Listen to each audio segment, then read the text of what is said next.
And I took one sentence away. The one thing made me understand real estate investing differently than. What are a few things that you might want to be able to go back and tell yourself? Business is like a marathon in the fact that everybody watches the start.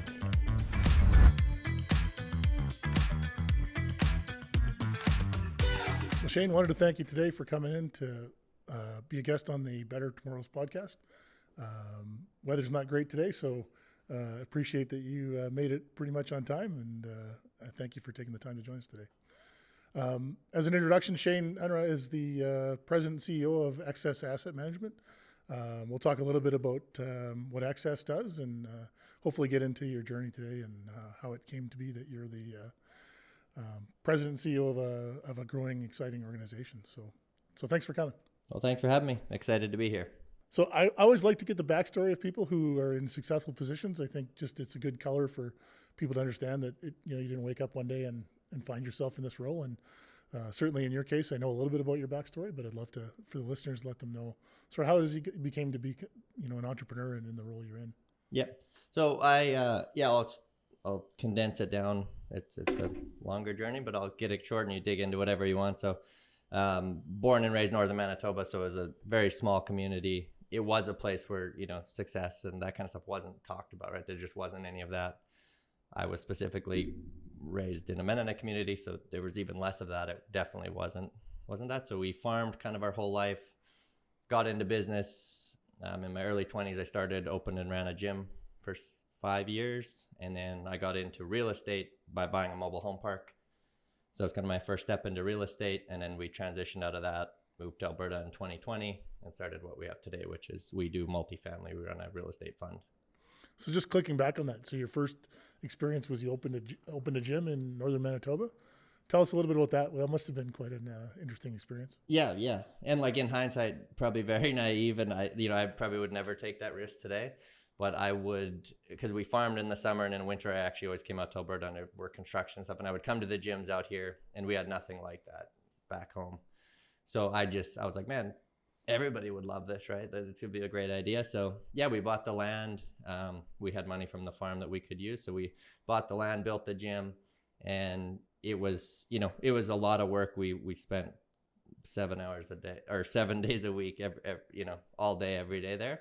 But it was, we made it work, and it was a very small community. Afterwards, pretty much everybody came and was like, hey, we never thought this would work here, but it was something we were passionate about and willing to put the time in, and it ended up, it worked really well and still going today. Someone else runs it. But so what made you decide to stop being a gym owner and move into sort of more the real estate side?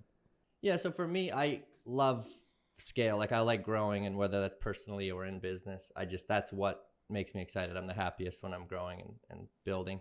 And we got that gym, like the town just wasn't that big. So once we hit a certain number of members, I'm like, there's zero chance we double this, right?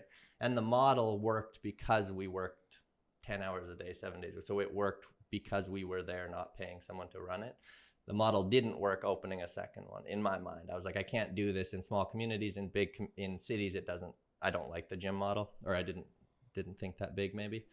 So I was looking for something else because we just kind of capped out, and I read an article in Forbes that was called Mobile Home Park Millionaires. And I was like, this is great. Like it seems like such a good idea. You just buy the land, you don't own the buildings.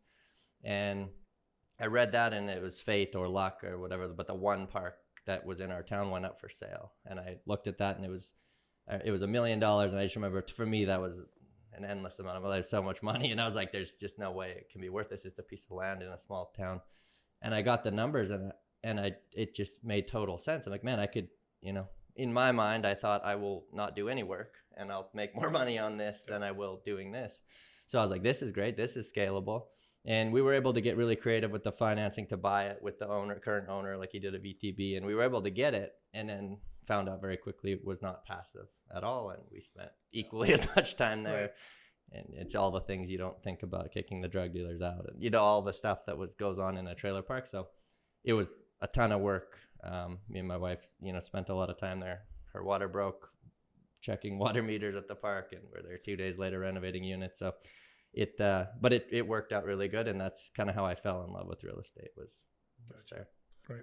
And so your first building acquisition after the park was here in Edmonton? Or? Yes, it was. So we hadn't moved at that point. We were still there. And my plan, I had about a 5-year plan to move to Edmonton. My wife was from here, and it's a bigger set. To me, this was like huge compared to where I'm from, a couple thousand people. So, yeah, we looked, and again, we had a friend of mine that wanted to invest. So me and him bought a 8-unit, and literally the worst thing. Yeah, it was the worst investment we could ever made, but it seemed great at the time.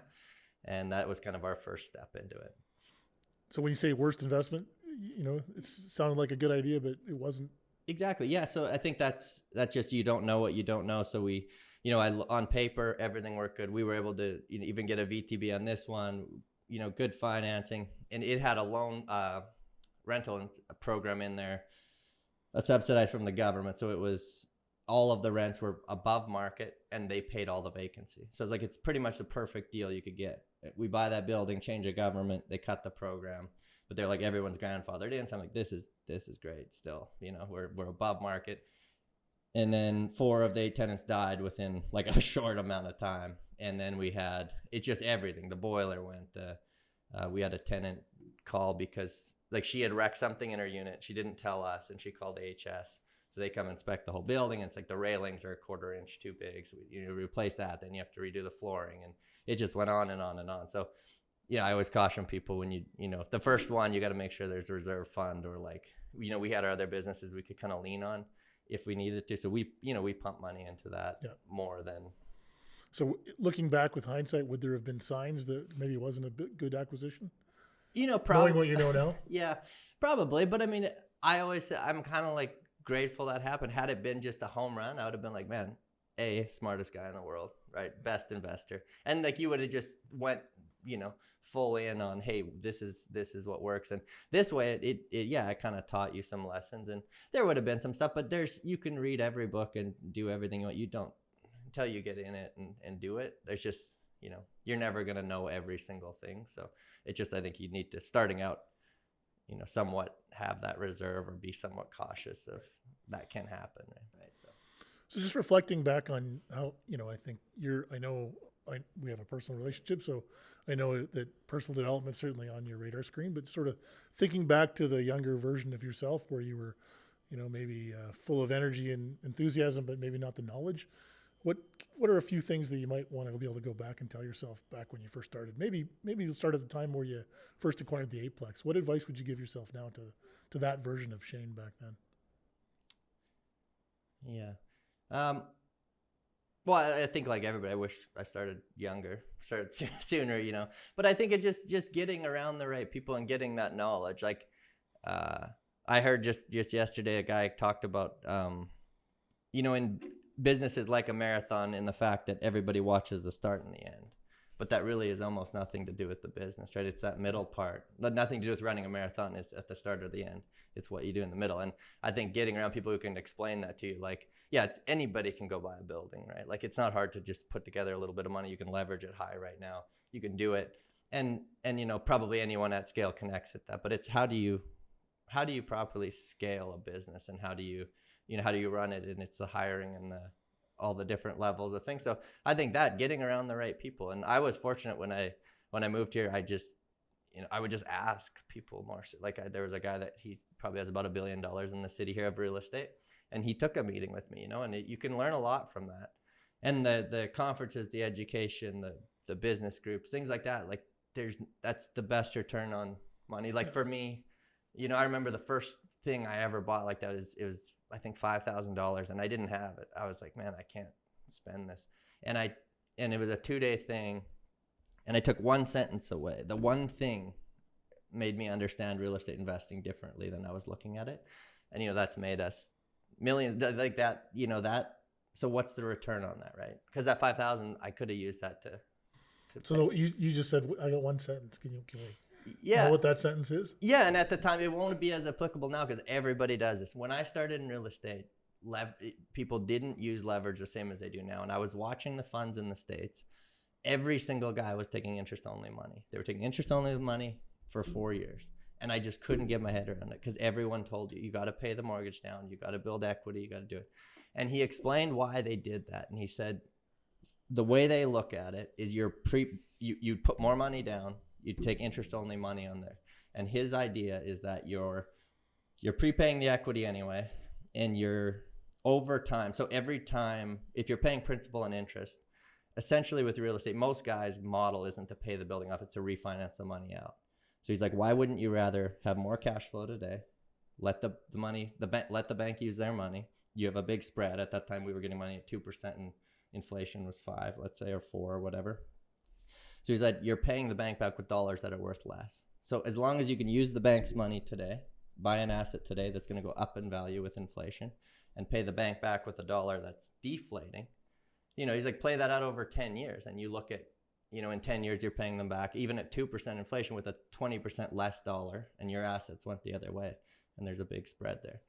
So I kind of understood, I got that, grasped that. And then I started running pro formas that way. So you could take a higher leverage loan and a low leverage, and pretty much the only difference is cash flow. So I'm like, why wouldn't we buy that building, have more cash flow? Because then it's safer. You can have higher vacancy. You still have the cash flow to go, I can pay my investors out more today, and they can use the money today at today's dollar, not an inflated dollar down the road.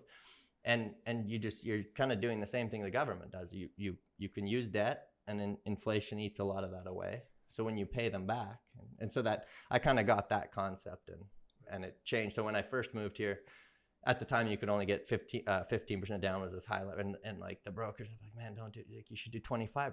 And I would always argue this, and like, look, and then the market just massively shifted, and now I don't, you wouldn't find probably 90% of the properties go at 5% lever, 5% down, like everybody does high leverage.